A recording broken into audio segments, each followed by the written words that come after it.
पिछले पार्ट में आपने देखा कि दीप्ति इलेक्ट्रिक शॉक से कांपने लग जाती है उस फरीबी बाबा को जान से मारने के बाद, और राहुल का अभी तक कोई भी अता पता नहीं है। अब आगे देखिए। So what's up guys, welcome to real terrifying horror story based on this.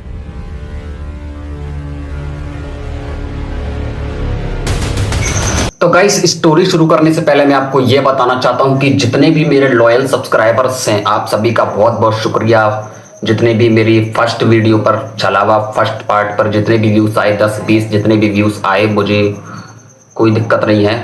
जितने भी 10-20 लोगों ने शिद्दत से इस वीडियो को देखा और पसंद किया, और लाइक जितने लोगों ने किया, आपका बहुत बहुत तहे दिल से शुक्रिया गाइस। तो दीप्ति के साथ आगे जो चीजें होती हैं वो सुनो गाइस। अब आप जैसा कि आपने फर्स्ट पार्ट में देखा कि दीप्ति को इलेक्ट्रिक शॉक लगता है, वो इसलिए लगता है क्योंकि उस घर के अंदर एक और इंसान आ चुका था जिसे असली बाबा हम बोल सकते हैं। जिसकी दीप्ति ने मौत की थी वो था एक फरीबी बाबा। अब पता नहीं असली बाबा को कैसे पता लग जाता है, और वो उस घर के अंदर एंटर कर जाते हैं। और जैसे ही वो उस घर के अंदर एंटर करते हैं, वो अपनी किसी चीज़ को पता नहीं कैसे करके ऐसे फूंक मारते हैं, और वो दीप्ति को अचानक से इलेक्ट्रिक शॉक लगने लग जाता है गाइस। उसके बाद बाबा पहुंचते हैं दीप्ति के रूम पर, और दीप्ति के रूम के पास देखते हैं उसके मम्मी पापा, उसके चाचा खड़े हुए हैं, और एक बाबा की डेथ हो चुकी है वहां पे, जो कि फरेबी था। बाबा सीधे कमरे के अंदर एंटर कर जाते हैं, और जहां दीप्ति को इलेक्ट्रिक शॉक लग रहा होता है, उसकी बॉडी कांप रही होती है बड़ी वियर्ड तरीके से। तभी बाबा अपने थैले में से एक पिन निकालते हैं और दीप्ति के इधर कंधे पर चुभोते हैं, और जैसे ही उसकी पीठ में से खून निकलता है, 1-2 बूंदें निकलती हैं, वैसे ही दीप्ति बेहोश। वो बाबा से पूछते हैं रोते हुए, उसकी माँ पूछती है कि बाबा हम अपनी बेटी को कैसे ठीक करें। चाचा जी उस बाबा के पैर छूते हैं, और उसके पिताजी वो बाबा के पैर छूते हैं और बोलते हैं हम इस लड़की को कैसे ठीक करें। तो बाबा उनसे ये बोलते हैं कि अगर हमें इस लड़की को ठीक करना है तो हमें वहीं जाना होगा जहां से ये सारी चीजें शुरू हुई थी, जहां से इसकी शुरुआत हुई थी। उसके मम्मी पापा को नहीं पता था कि ये सारी शुरुआत कहां से हुई थी। तभी बाबा थोड़ा ध्यान में जाते हैं और चेक करने की कोशिश करते हैं कि आखिर ये सारी चीजें शुरू कहां से हुई थी।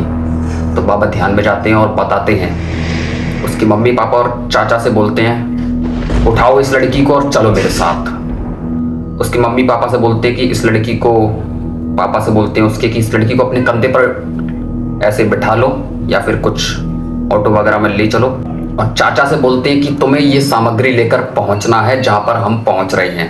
तो सामग्री बता देते हैं बाबा कि ये चीजें लेकर पहुंचो वहां पर, जैसे कि एक बहुत ही लंबा काला धागा हो गया, कुछ ज्यादा मीटर का, और एक बकरे की कलेजी हो गई, एक मुर्गा हो गया, और कुछ लकड़ियां हो गई, तेल वगैरह हो गया। ये सारी हवन की सामग्री, हवन करना पड़ेगा वहां पर जाकर हमें इस लड़की को रिलीफ दिलाने के लिए। तो ये सारी चीज़ों का जुगाड़ करते हैं। वो चाचा चले जाते हैं अपनी बाइक पर, बाइक स्टार्ट करते हैं और चले जाते हैं वहाँ पर सामग्री इकट्ठा करने के लिए। उसके पिताजी, दीप्ति के पिताजी और उसकी माँ तो बड़ी घबराई हुई और रोई हुई थी, और सोच में पड़ी हुई थी कि ये सब चीज़ें क्या चल रही हैं, और लेकर सीधे जाते हैं दीप्ति को उसी घर के पास। शाम का टाइम हो रखा होता है गाइस, कुछ 7 बजे का टाइम हो रखा होता है। रोशनी बहुत कम होती है, आसमान में काले बादल छाए हुए थे और हल्की हल्की बारिश की बौछार हो रही थी। बड़ा ही डरावना मंजर हो रहा था। लेकर जाते हैं दीप्ति को, पैदल ही लेकर चले जाते हैं, क्योंकि वो मैंने बताया था कि वो घर उनके घर से ज़्यादा दूर नहीं था। तो पैदल ही ले जाते हैं वो दीप्ति को उधर।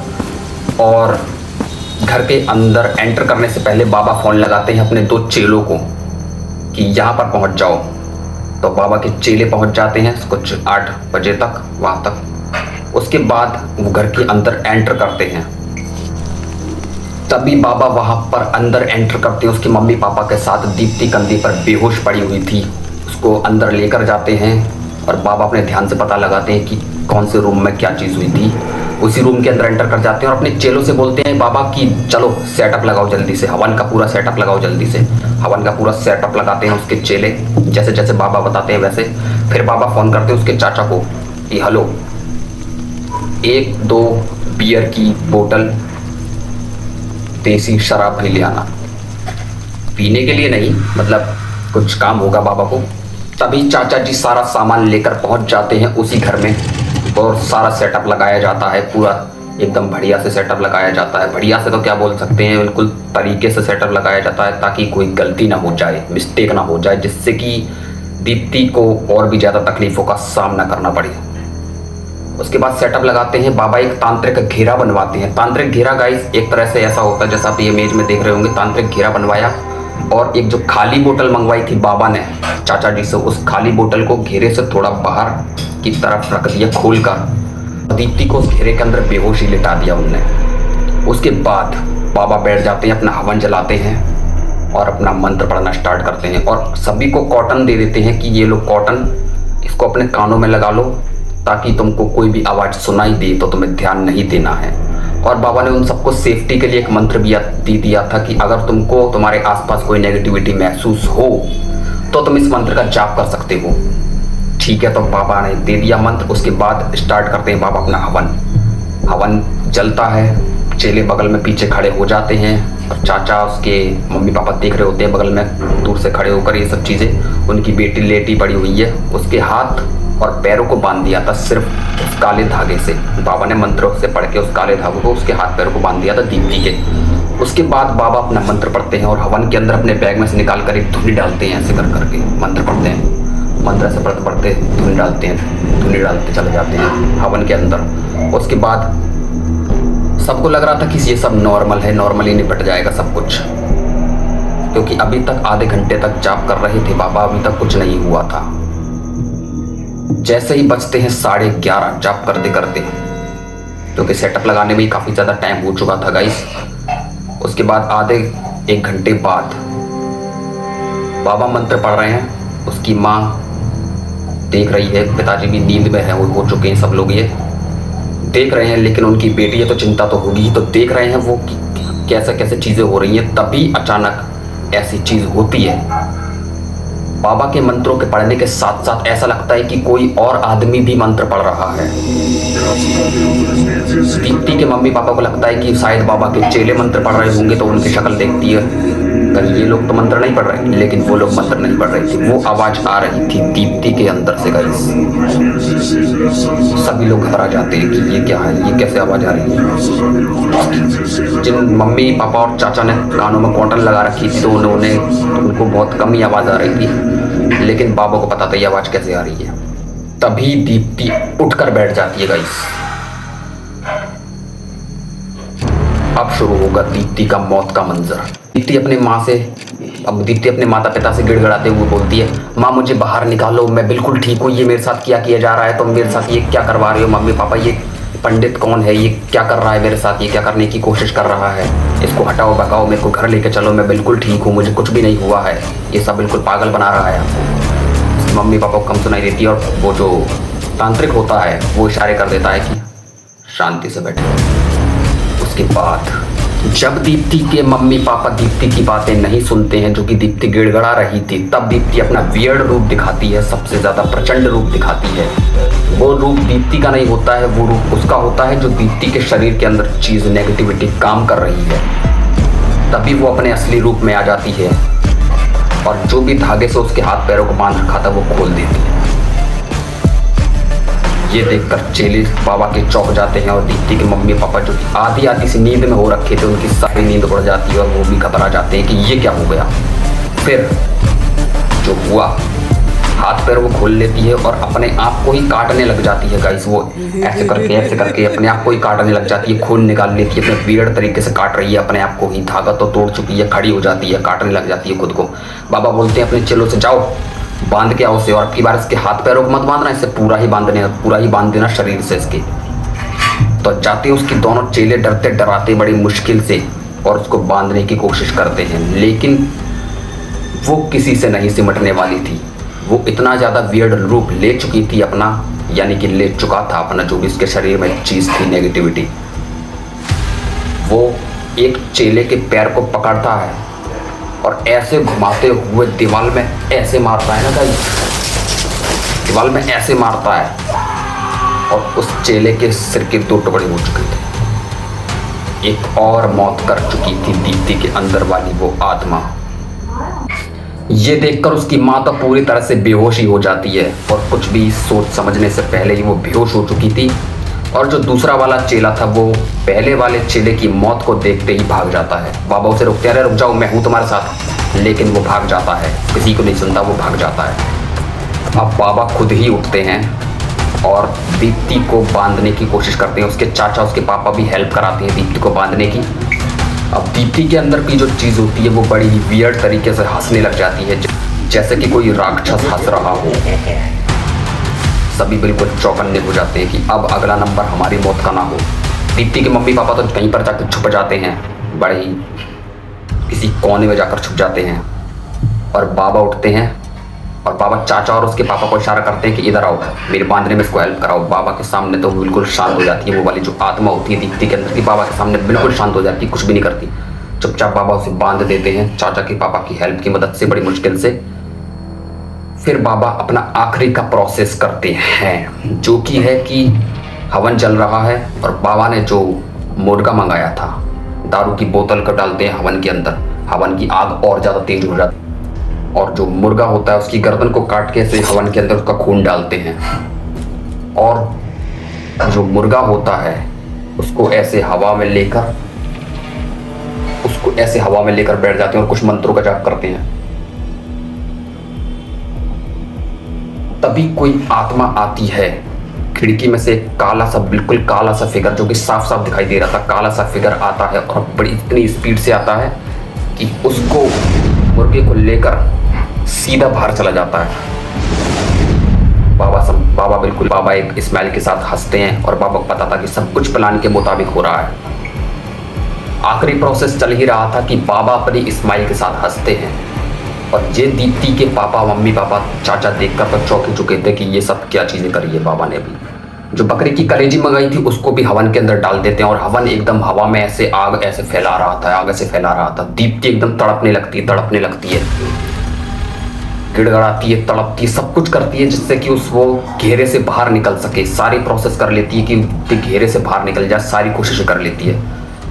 तभी एक बार और आता है वो ब्लैक कलर का जो भी फिगर होती है, ब्लैक कलर की फिगर एकदम स्पीड से आती है और दीप्ति के हवा में उठा देती है दीप्ति को। एकदम दीप्ति हवा में उठती है और वो ब्लैक कलर की फिगर दीप्ति के शरीर के अंदर से घुसते हुए सीधे खिड़की से बाहर निकल जाती है। लेकिन जैसे ही वो दीप्ति के शरीर के अंदर घुसी, उसी समय दीप्ति के शरीर में से भी एक ब्लैक कलर का फिगर बाहर निकलता है और वही मौका होता है कि बाबा उसको उस बोतल के अंदर बंद कर सकें। बाबा अपना एक मंत्र पढ़ते हैं, धुनी निकालते हैं अपने बैग में से और ब्लैक कलर के फिगर के ऊपर मारते हैं जो दीप्ति के ऊपर था, दीप्ति के शरीर के अंदर से निकला था, उसके ऊपर ऐसे मारते हैं और वो जो फिगर है उस बोतल के अंदर बंद हो जाता है। जो बाहर रखी थी बोतल, दीप्ति के घेरे से थोड़ा बाहर रखी थी, उसके अंदर बंद हो जाता है। बाबा उस बोतल को बंद करते हैं, जल्दी करना होता है, ये सब चीज़ें बंद करते हैं और दीप्ति सीधे जमीन पर आकर ऐसे गिर जाती है। एक चीज़ और थी गाइस इसके अंदर कि जब दीप्ति पोजेस्ड थी, जब दीप्ति के अंदर वो चीज़ मौत कर रही थी लोगों की, और जब दीप्ति के अंदर वो चीज़ थी, काम कर रही थी दीप्ति के अंदर, तब तक दीप्ति के हाथ पैर जो थे बिल्कुल हेल्दी थे। लेकिन जैसे ही वो ज़मीन पर गिरी, वो चीज़ दीप्ति के शरीर में से निकली, दीप्ति की बॉडी एकदम सूख के लकड़ी की टाइप बिल्कुल हो चुकी थी, एकदम सूख चुकी थी उसकी बॉडी, जैसे उसकी बॉडी के अंदर पानी ना हो, खाना ना हो, कुछ भी ना हो, बिल्कुल इस तरह सूख चुकी थी उसकी बॉडी।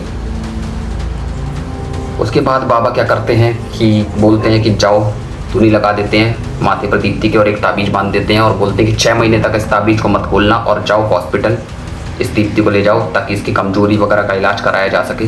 और इसने हाथ पैर काट ही लिए थे, खून वगैरह हो रखा था सब जगह, तो लेकर जाते हैं हॉस्पिटल, उससे इलाज करवाते हैं उसका। बाकी जब उसका इलाज चल रहा था, जब उसका इलाज चल रहा था हॉस्पिटल में, वो लेटी हुई थी बेड पर वार्ड में, तब उसके माता पिता भी उसके बगल में बैठे हुए। तो राहुल के मम्मी पापा आकर भी दीप्ति के पास बोलते हैं बेटा कैसी है, ठीक है।